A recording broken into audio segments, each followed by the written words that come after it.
use the power. Yeah. So we're grandfathered into a NEM 2 here, but with new panels, I don't know if we get it. So there's a lot of things to consider.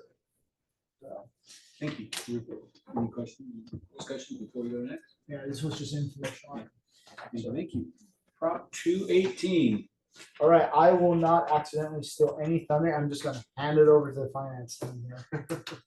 Okay, so in case you guys get tired of hearing me talk, I did a little executive summary of my PowerPoint presentation so you take home with you and read it tonight. So the Prop 218 update. So let's go over the agenda real quick. The executive review, some of the terms, the timeline, the process of what is a cost of service study. And then really the real question is, why are we here? The new cost of service study, what's the impact to the customer? And then the increases from our purchase water, the delta between our cost pressures on us versus what we've passed on to the customer. And also this year, we are including pump zones in with the Prop 218 process. Before they were separate issues. Now we are including it, and it will be an annual presentation. So just really the preview. So with our proposed rates, it's going to be a 4-year Prop 218 proposal. From calendar years 26 through 29, it's fully compliant with Prop 218. So it ensures the proportionality, transparency, and defensibility under the Prop 218. And as you know, approximately 75% of our costs are these costs passed on by the wholesale water provider. And punchline, I'm going to give it to you now. The average single-family residential bill will increase from about $111 now to $126 in fiscal year 26, or actually in calendar year 26, I should say. Pardon me. So it's about a 13.2% increase to our customer. So really what this is doing is realigning the rates. We were under collecting on the SDCWA portion of our bill. So customers have been paying probably $5 less per bill than our actual costs for the last couple of years. So now this is catching up to that. And in the cost of service study sets the maximum. I'm going to repeat that word and emphasize it very many times, maximum amount that we can charge. Okay, right now there is a pass-through cap of 28%. Don't let that scare you for external costs and 8% internally. And I'm going to go over all of these issues in a minute too. Yeah, and I just want to reemphasize that because this is where customers get mixed up. Yeah, because they see the 28% and they say your bill's going to go up 28%. And this is, it's just the way the 218 laws and rules and regulations, we have to state a maximum possibility, but it's not what the actual reality of the bill can be. So. And I do have somewhere here, I have our last Prop 218. Kind of, I'll jump to the why are we here? What was causing this? Our last Prop 218 was a 4-year Prop 218. And back in the day, 3 years ago, we thought 6.5% cap was, oh, we're golden, we're good. Because the previous 3, 4, 5, 6 years were 3%, 3.5%, 4%. I think the maximum that we've seen was 5%. So we're thinking, okay, 6.5%, that gives us some cushion. Well, even Nostradamus couldn't have predicted what happened. So the rates have gone through the roof. There have been double-digit increases over the last couple of years. So that's what brings us here.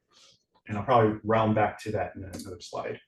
So again, getting to the punchline, I told you that the total average bill for a customer, again, average single-family residence, 13 units of water with a 5/8" meter.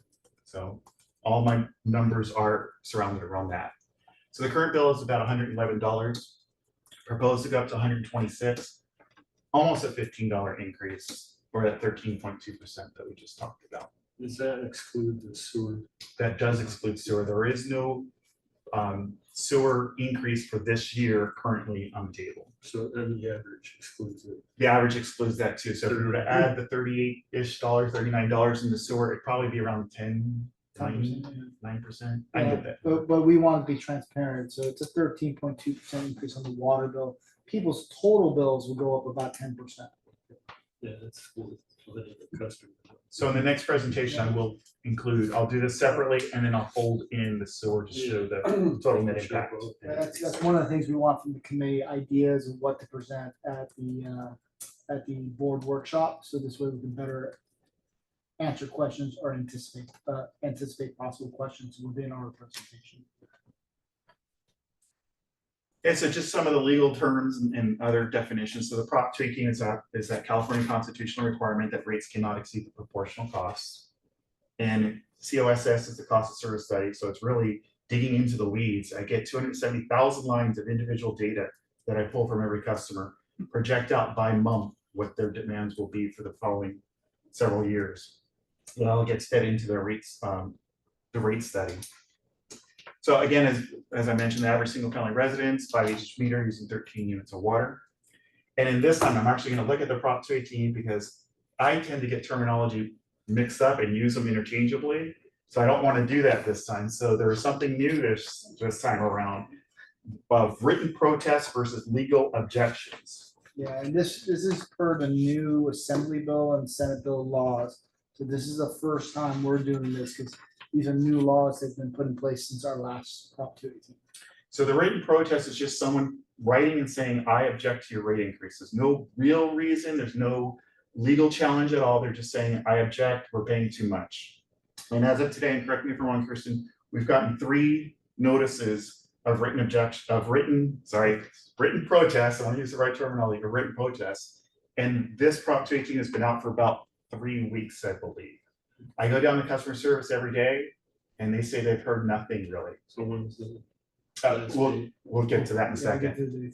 So legal objections is someone has to write in and say a legal specific objection to how we are violating Prop 218. They can't just say we don't agree with your rates or your math is fuzzy. They have to specifically hit a certain, on page 27, this chart is incorrect. You're So misleading this is a us. new part.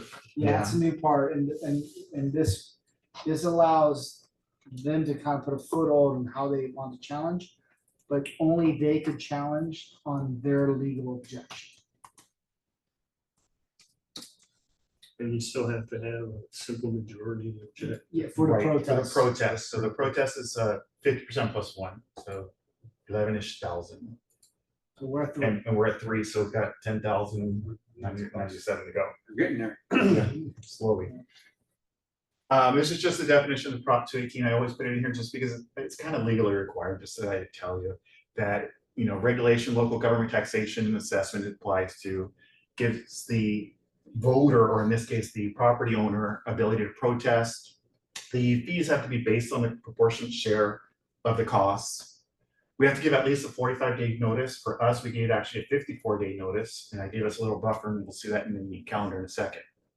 And it also limits the power of local governments and hold us to a stricter scrutiny. So we just can't pass and raise rates at our leisure. Mhm. So here's the timeline. So a couple of months ago, we went to the P3 committee with the draft of the Prop 218 that we mailed out on August 22nd.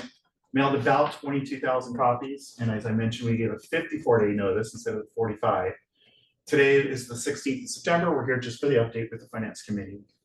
On the board workshop on the 1st, and James, correct me if I'm wrong, is that when we set the public hearing?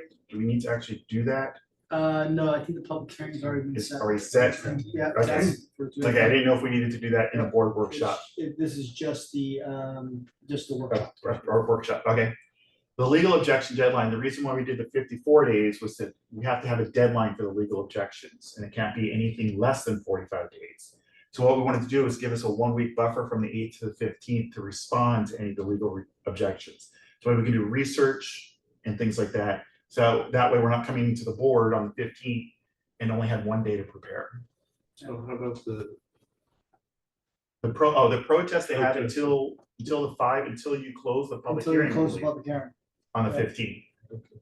Yeah, we'll accept any protests up until then. So, and then with the legal objection, the staff is basically, we need to respond to every legal objection, even if there's no legal standing, we need to say this objection has no legal precedence, we need to have a response to each one for the administrative record. And so we'll have the public hearing on the 15th, and if approved, then the new rates would go into effect January 1st of 2026. Any specific stuff from BB&K? But BB&K has been working hand in hand with us, Luffy from BB&K has been working with us in the entire process, reviewed the 218 notice, the cost of service study, and reviewed the timeline and help set these timelines. So Luffy's already earmarked in his calendar and schedule to provide legal support for us in that week when we have to respond to legal objections. So, we have our ducks in a row. So in the new 218, like I mentioned, will cover calendar years 2026 and 2029, so 4-year. So the cost of service study process, it all begins with financial planning, which is basically the budget. From there, we go into the actual cost of service. Like I was saying, the 270,000 lines of data, we dig into the weeds, push all that stuff out, and then bring all that stuff into a rate design. That rate design has to be compliant with the Prop 218, as I mentioned. So we are developing the 4-year structure, and we do have the index or the pass-through that needs to be voted, that still needs to be approved by the board each year. So even though we have the pass-through, and if we get those amounts from the water authority, get those amounts from SDG&E, we're not just gonna set the rates, we're gonna bring it back to the board, let you know which each of those components are and how it affects Yeah, Are the those the rates. only two pass through? Yes. Yeah, and that's an excellent point. So once staff knows how the water authority is changing its rates on an annual basis, and staff also knows our internal costs, there's the 218 only sets the maximums. And then the board still has to authorize any rate increase on an annual basis. So it does not give staff the ability just to raise rates on their customers without going through a public process. And we will never collect more than it costs us to provide the service to the customer. So 28 is the maximum. We may come forward next year if the water authority came in with 14%, we only need 12, it'd be 12 if that's what we need. So I think it's just important to note that. Yeah. Good point. So again, the cost of service study just basically aligns the costs, so there's no subsidy between customer classes. And we define our customer classes, by the way, by meter size, which actually BB&K thinks is more defensible than by type of commercial, residential. Customer class. Yeah. And then allocated between fixed and variable costs. Yeah, and the litigations with the city of San Diego and litigations with OTI, that's been pretty famous, is one of the problems and the holes in their litigation is they're being attacked. It's why does it cost more to deliver water to a commercial customer than a residential customer? It's the same amount of water going down the same pipe, going down. So that's where they got hung in court. Meter size more defensive. Yeah, meter sizes at Yeah, right now, but this point is more so. Till the There's a next lot of lawsuit. knocking on wood on this meeting. To the next lawsuit. Yes. How about this? You know, it hasn't been challenged successfully at least. so again, why are we here? I just kind of stated some of the issues, but the drivers behind the proposed increase. As I mentioned, the wholesale water inflation, that 75% of our costs are put onto us by external agencies, so we have no control over those costs. Double-digit increases in recent years. So I also wanted to put this on the Prop 218 to just give a pictorial of what that really means, because I can always say 75%, but what does it really mean? So 3/4 of every dollar just gets passed through directly to the people that we're buying the water from. So that leaves 1/4 for our internal costs, our operating costs, our capital needs, and things like that. And also just to be in regulatory compliance. So again, the new cost of service study is a 4-year term. There are some rate guardrails, which we mentioned, kind of the limits, which are set to maximum rates, again, maximum rates. The limit pass-throughs are 28% annually for SDCWA and SDG&E. For internal costs, they cannot exceed 8%. And as Wes mentioned, cannot exceed the cost of providing the service. The 28% is combined between the two. It's 28% for this, 28% for that, for both buckets. And also remember, our SG&E costs are only for pump zone rates, which only affect 3,000 of our customers. So with 22,000 water customers, roughly 3,000 of them are on pump zone rates. And one of the issues with our current Prop 218 that we didn't anticipate back then is the changing between fixed costs and variable costs from the water authority. Right now, the limits are 6.5% on fixed and 6.5% on variable. We can't, if fixed only went up, or variable only went up 4, but the fixed went up 10, we can't move those costs around. We're limited to 6.5 on each. This opens it up a little bit and allows us, because as you know, the water authority is trying to get more costs from their variable or commodity costs Transition. onto the Yeah, fixed. and I think you'll see that. Yeah, you'll see that in another slide.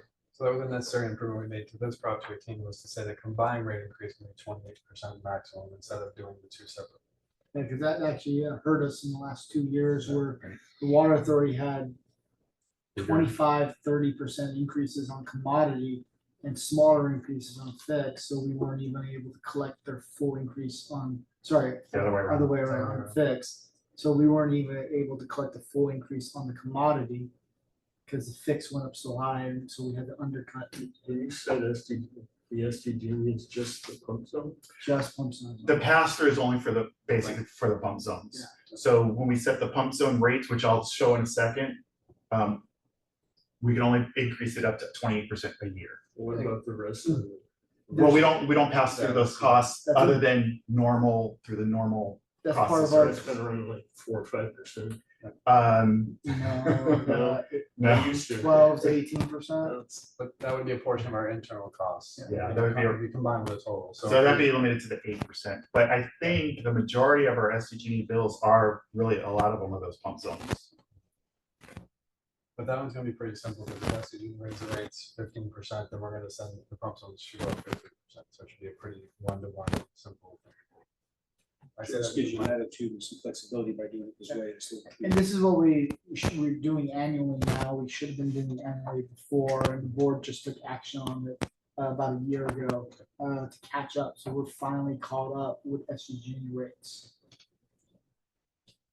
And again, the last bullet, again, want to reemphasize, it requires board approval each year.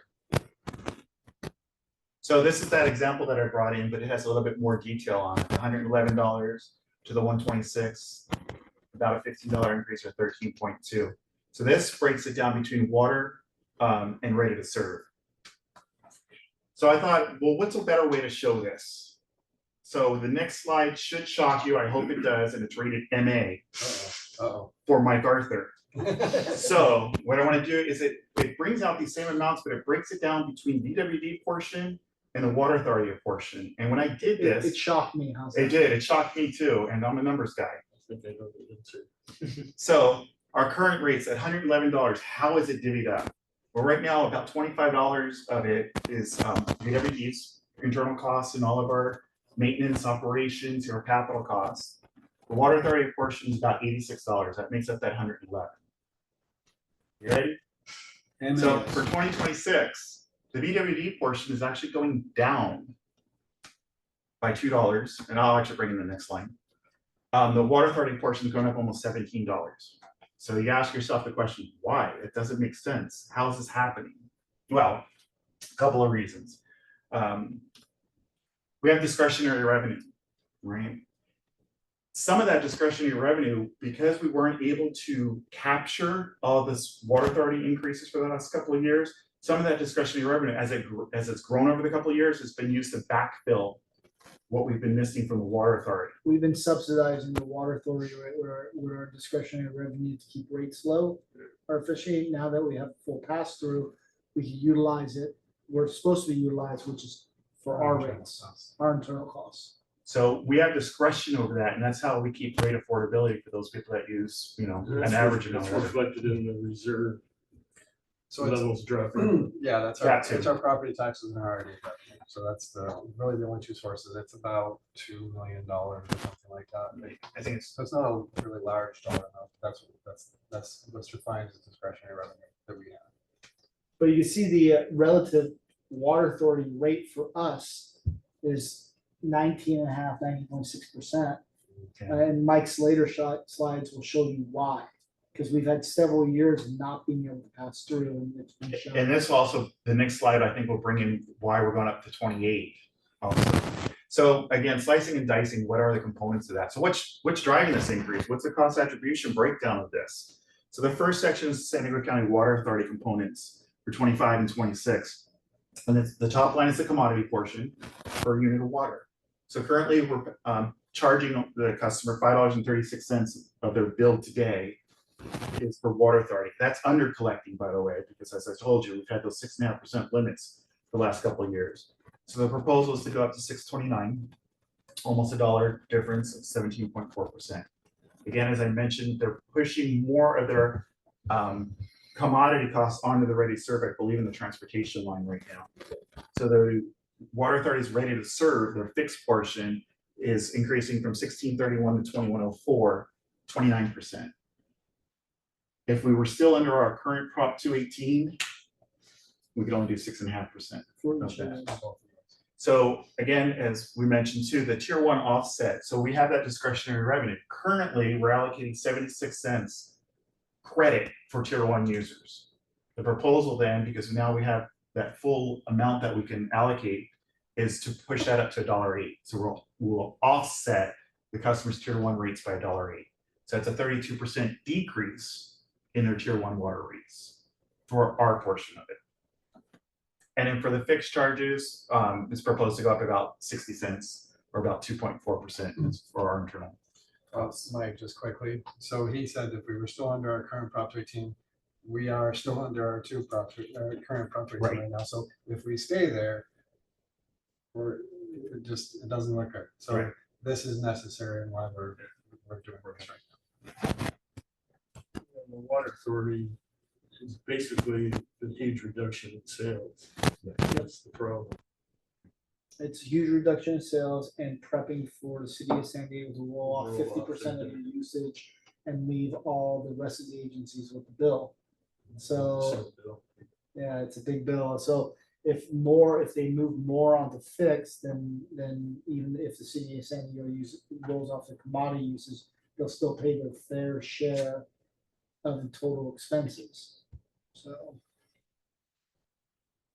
So the key takeaways of this is the San Diego County Water Authority pass-throughs, as we talked about, is a primary driver of all of this. And VW's portion is stable or declining due to the strategic use of discretionary revenue, as I mentioned. Total bill increase, again, on the average single-family residence, about 13%, consistent with our Prop 218 notice that we sent out. And the rate structure does remain compliant, equitable, and financially sustainable. So our controllable cost of 25%. It's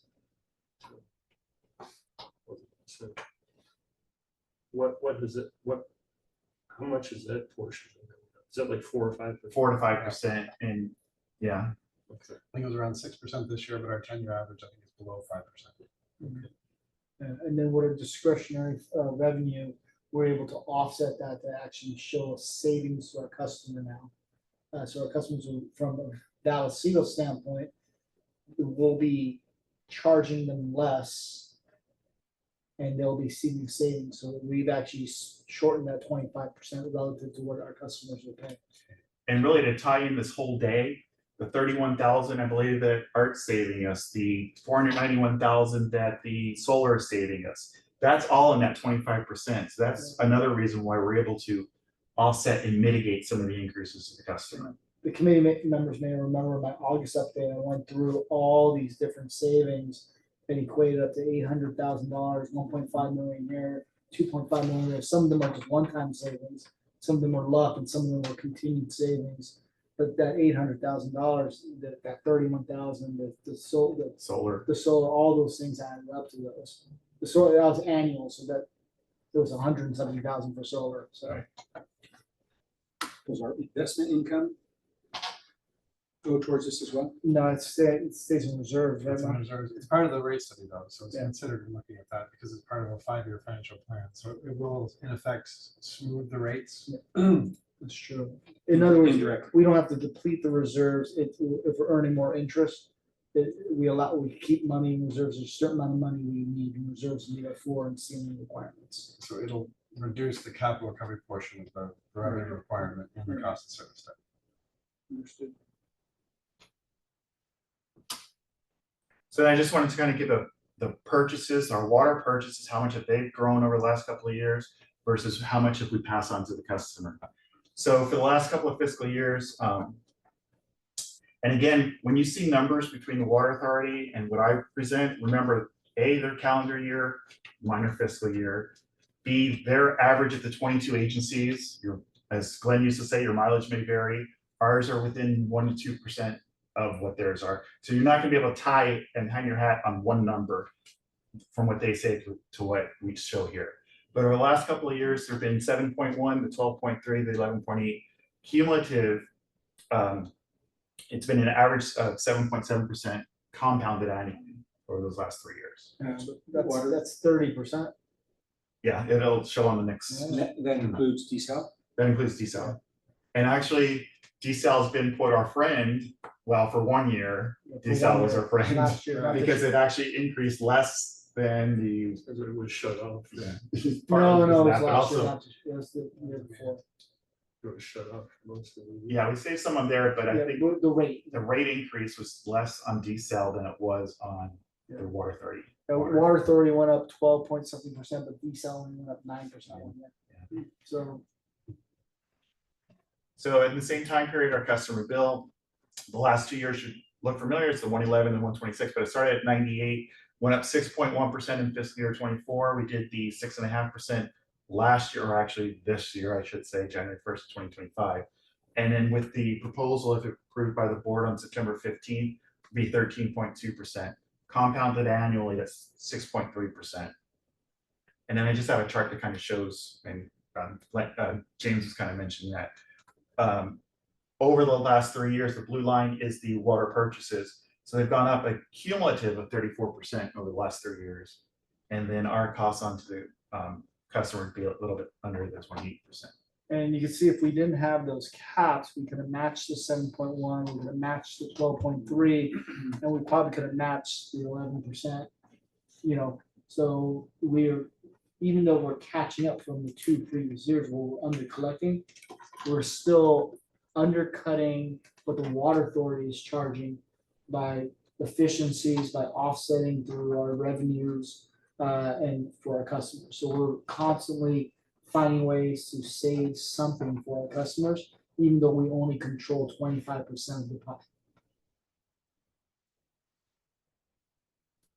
And then this is just shows you the global picture. I've always talked about the single family residence, 13 units. This is the complete picture.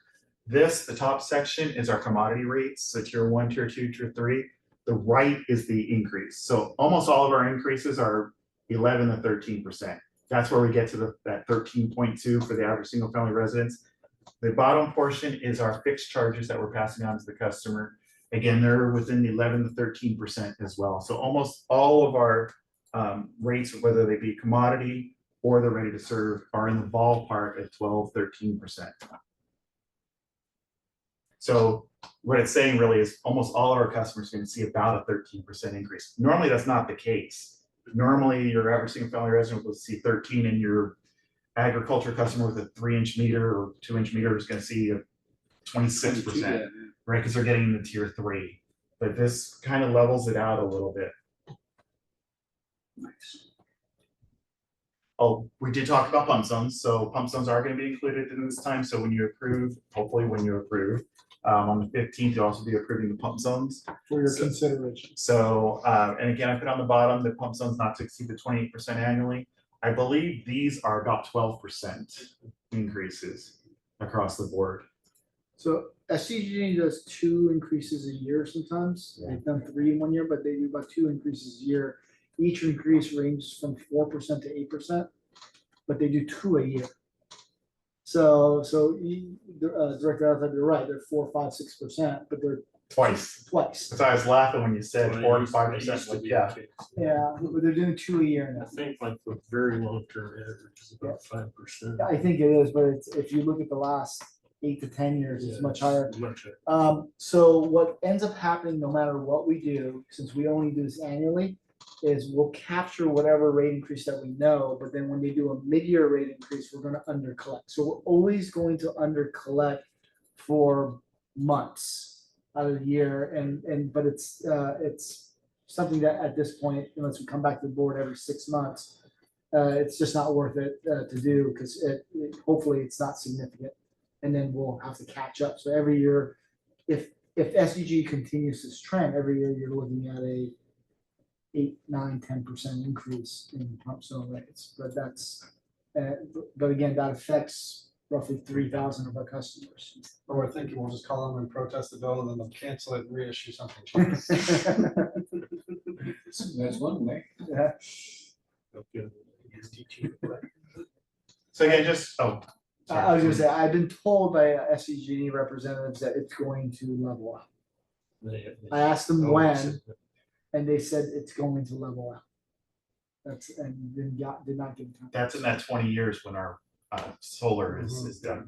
It'll level out there. So again, just to wrap it up in the summary, so the proposed rates do meet the requirements of the Prop 218, including the proportionality, transparency, and defensibility. Again, the drivers are the external wholesale cost of 75% of our bills. The average single family residence will be increased by about 13.2%. It's a 4-year cost of service study with caps of 28% for San Diego County Water Authority pass-throughs and SDG&E pass-throughs, and caps of 8% for our internal charges. And then just to show that the retail rates have increased at a slower pace than the wholesale costs of the past 3 years. And if I may, Your Honor, I'd like to give some closing arguments.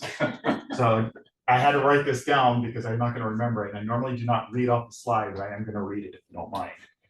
So the proposed rates are legally compliant and strategically aligned with the district's long-term financial stability. They reflect the true cost of service, protect affordability, and ensure that we continue delivering reliable water service in the face of rising wholesale costs and capital demands.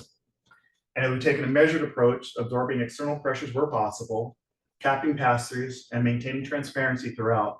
The fiscal year 26 alignment realigns rates with actual cost pressures after years of constraint and positions us to meet future challenges responsibly.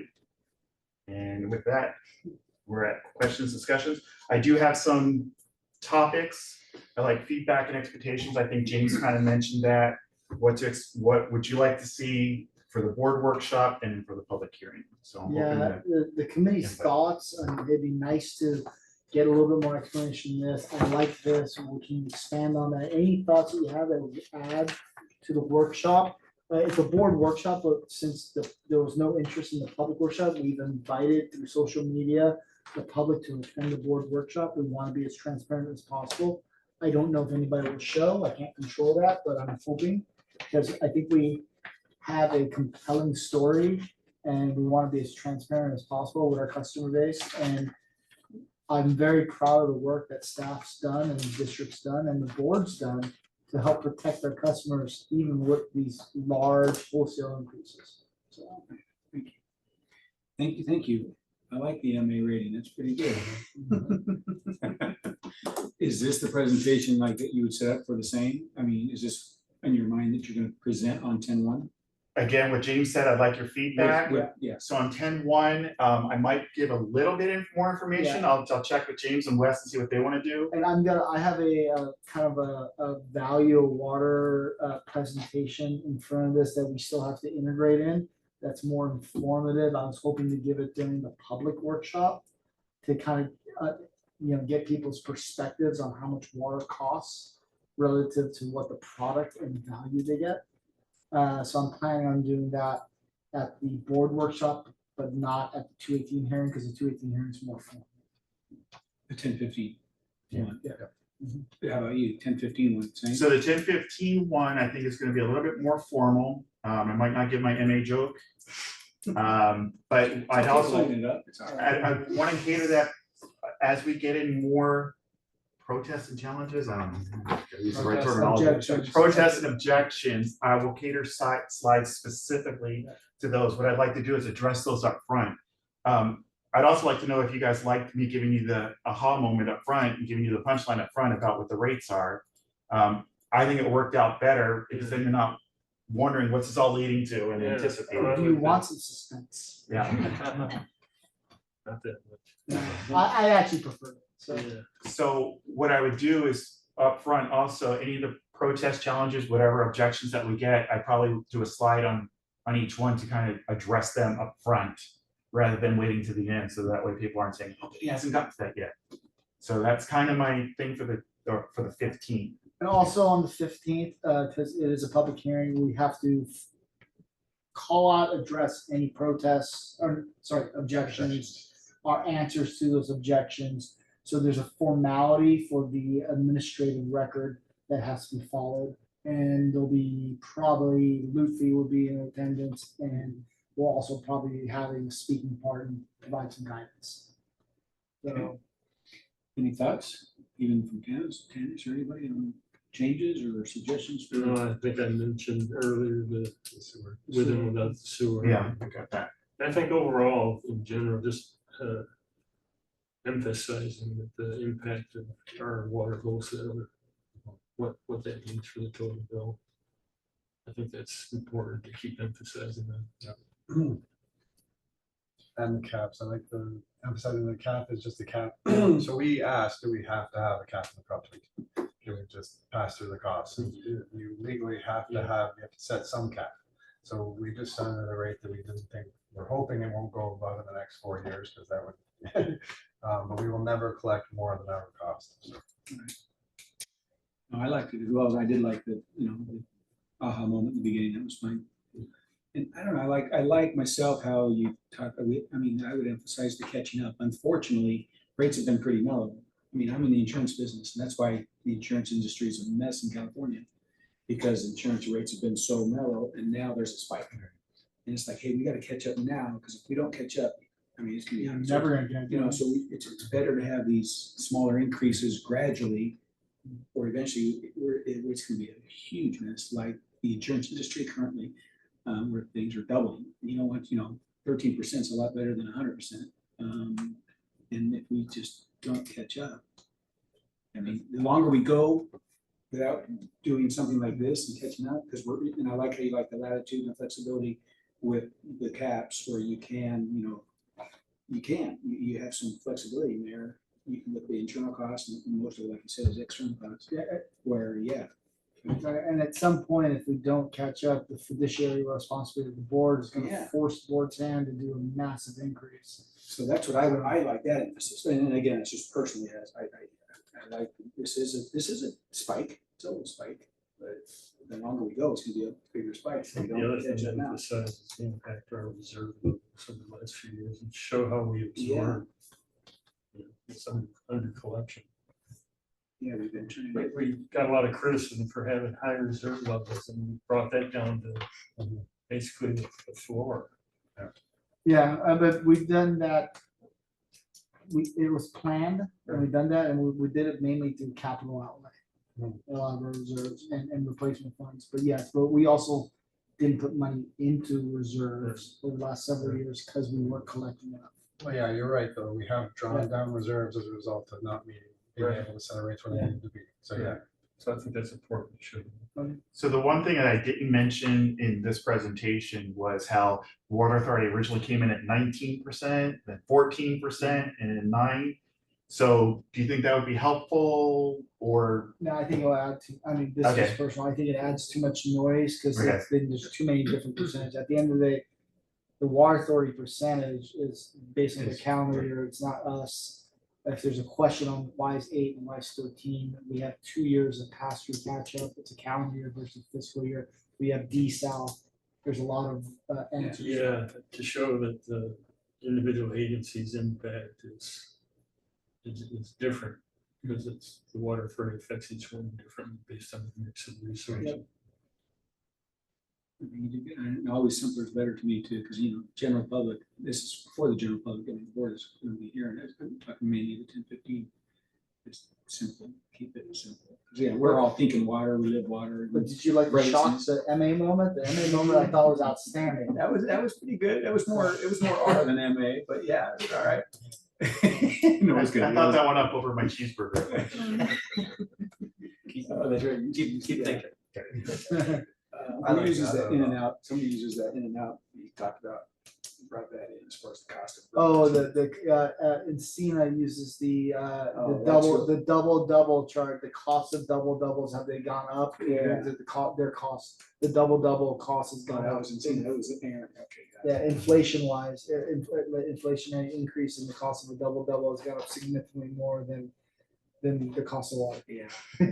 That's just a little too objective for me. Yeah, no, I understood. No, I mean, great job. Yeah. I think you may get some questions about, okay, it looks like we're gonna get a 13% increase. I can understand that. But wait a minute, over here, it said it could go up to 28%. Yep. How could that happen? And I mean, just reading this over and sharing it with a couple other people, it's like, well, what would it take for it to get to 28% and The water authority would have to raise their Raise their rates by 20%. Okay. Or more, actually, more. because ours is usually less than the water authority because we're able to keep our internal costs down. So the water authority would have to raise the rates 30 to 31% or something like that for our cost to go up 28%. So that's that cap that we're referring to that we legally have to put in there. As part of the And it's Prop just 218. in case. But I think it's also important, Mike stressed it today, and I think he did a good job. The reason we're here and the reason we fell behind is because our last cap, we said it's 6.5%. We had to have a cap, and we thought 6.5 would be good enough, and it turns out it And wasn't. it's not, Because the yeah, water authority came back with these 17-18% rate increases. Yeah. So now we're setting at a rate that we're hoping, will We'll keep never us see. insulated from. yeah, sure. And just to clarify real quick, the 28% is for future years. The 13.2, if approved by the board, is locked in for January 1st. Okay, So the that would be 28% would be for January 2027, and that's again only if the water authority came through with a 30% increase. Yeah. And That's if I'm you just zero. tossing this out because it's like, well, wait a minute, is it this or could it be this, And I think that people might, Yes, the 28 would be for years 2, 3, and 4. Yeah, and that's an excellent question. That's something that we've argued with our legal staff about, because the way the Prop 218 statutes are, the way we have to fit into the legal statutes, and we have to write it that way, and it makes it harder to explain. Well, It causes the public, confusion. it creates some Right. mistrust. Yeah, it's like, it's 13%, but it's 28%. Wait, Or you guys are just gonna do 20. yeah, it's I've heard so exactly. many customers say that. And we're gonna emphasize as much as possible upfront that the Prop 218 process requires us to put a maximum down. However, we're only going to pass through what our actual costs are with a maximum of 28%. So if our costs are 5%, then it's 5%. Yeah, I was thinking of doing a slide that shows and puts numbers to it, but then I don't want to be tied to that. If I say, for example, if the water authority does 15% next year, well, then people are going to see that 15%. What if they come in at 22? What if they come in at 8? Then they're going to say, oh, but you said 15. So We're gonna it's have hard to to give an example. We're gonna have to answer the question best we can on the spot without doing that, because you're absolutely right. The times that we have shown numbers, then people go, oh, that's the number, even though it's just an Right. example. yeah, So Right. speaking generically is better suited so that you don't mislead the public. But unfortunately, the way the 218 process and the statutes are, in the way you have to put in you have to put a stake in the ground for your maximum, creates that, we would love to, as staff, be able to put, we're gonna do a pass-through of our direct costs, and we're gonna control our internal costs and a maximum of 0.8% for internal costs and be done. But unfortunately, the legal representation and the way it's written, that they're not supportive of that. So we're a nonprofit, so we can't just set our rates. Yeah. There always has to be a nexus or a justification for all of our costs and all of our cost increase. So we can never just say, well, we're gonna set it at 28%. We'd have to provide that justification to say, here's the water authority, here are our internal costs, that's what rate increase is gonna be, and then the board has to approve it on an annual basis. Yeah, and that is a great maybe leading with the fact that, because some customers don't realize that we're a nonprofit. They think we're a for-profit company like SDG, like the other utilities, or PacBell or AT&T. So maybe leading with, we're a nonprofit, so we are obligated to not over collect. We're also obligated not to under collect. And this is what this is That's why about. we're here, yeah. And that's why we're here. And maybe rolling that in, and then if there's a question on that 28%, going back to that slide and say, again, we're a nonprofit, we're obligated to not over collect. So if there's not a reason to collect up to 28, we cannot. And we're also obligated not to under collect. So well, the other thing is that all the work that you've done to reduce your own costs to try to offset what is happening beyond your control is, to me, that's very impressive. That you obviously knew this was coming, or were trying to prepare and soften the burden on your customers. And I think that's, that goes a long way. yeah, it's a great story. Unfortunately, when we're only 25% of the pie, Yeah, it doesn't, it still makes a significant impact, but it's not enough to offset the 75%. Yeah, when you're talking a $2 decrease, but a $17-ish almost increase, yeah. it does help, but Well, it's at least something. Right. And I guess the other thing from my standpoint is like, how many times beyond now are you able to cut costs to recoup this? There's gotta be a baseline that you can't cross to say, no, if we go any lower, we can't provide, yeah. At the end of the day, I think this is a powerful slide. It shows the reality of the situation. We're seeing almost a 19.5%, just sub 20% increase in our wholesale costs to catch up to what we're actually paying. And we're actually reducing our costs by a little under 10% to help offset it. And just to add on, originally, we were planning to do 2 rate increases this year. We were gonna do one in August, September, another one in January, and we were thinking it's gonna be 10 and another 10, so over 20%. And fortunately, we got some good news from the water authority, plus looking at our internal costs and getting that full discretionary revenue and things like that. We got lucky on demand too. Yeah, and demand picked back up, so Which help offset. it was a lot some of the easier to do costs. one increase. How much in advance do you get notice from the water authority? They adopted the rates in June for January. So it's- Okay, so you have a 6-month window. Yep. So we have a 6 month window to adopt our rates, and Usually that's we why, adopt our budget before the. Yeah, that's the problem, is we've already adopted our budget, and we put in, we'll put in a 10%, Oh, and then they come back 2 weeks after and say it's 15. Yeah. So now our budget's already blown 2 weeks into our new fiscal but year. as far as this But- water rate increase, we have time. Right, So every year in the October timeframe, we'll be coming back to the board saying, here's what the water authority actually did. Here's what it looks like for our rates starting in January. And there'll be basically a public hearing every year. If this 218 gets passed, or even if this 218 doesn't get passed. actually, it's not a public hearing, Sorry, a board action. board action. If this 218 gets passed, or even if it doesn't, that sets the rates for January at the board's pleasure. Good comments, good discussion. Did you get what you needed? What I needed. Any other comments, discussion? No, sir. Kirsten, you're so quiet over there. Enjoying the learning. Taking lots of notes though. Yes. Good.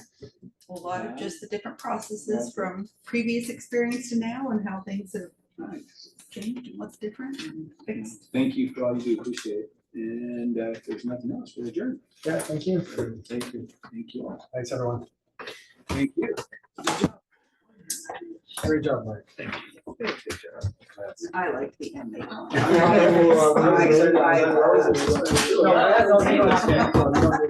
don't want that. Oh. I usually get to see it before. Right? This is great. Thank you. Thank you. Thank you all. Bye, nice to see you. I'll be I there always tomorrow put night. something. Is it? He's out? Normally I Tomorrow. talk about Yeah, take that. campaigns, Uh-huh. that's my opening. Thank you for inviting me. This was Keep me on my really helpful and interesting, because I have a question. This is kind of off the books, but I went to the museum after I left here and I was showing this. This Yeah. got mailed out, did you say on August 28th? One of our volunteers